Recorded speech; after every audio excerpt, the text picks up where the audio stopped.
नमस्कार दोस्तों कल सुबह खेसारी भैया खुद से खुद को टकराएंगे। कल 15 अप्रैल है और कल 15 अप्रैल को खेसारी भैया का एक साथ में एक ही टाइम पर सेम टाइम सेम मिनट पर खेसारी भैया का दो गाना रिलीज हो रहा है।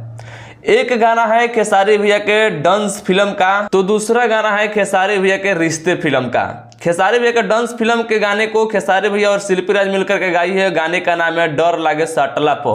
और कल सुबह 15 अप्रैल को 6:30 पर ग्लोबल म्यूजिक जंक्शन के यूट्यूब चैनल पर रिलीज किया जाएगा डांस फिल्म वाला गाना। और खेसारी भैया के रिश्ते फिल्म वाला गाने को कल सुबह 15 अप्रैल को 6:30 पर SRK म्यूजिक के यूट्यूब चैनल पर रिलीज किया जाएगा। उस गाने का नाम है दोस्ती कबो न टूटी हो। तो आप लोगों को ध्यान रखना है, कल सेम डेट सेम घंटा सेम मिनट पर रिलीज हो रहा है दोनों गाना। तो दोनों गाना को आप लोगों को भरपूर प्यार देना है। तैयार।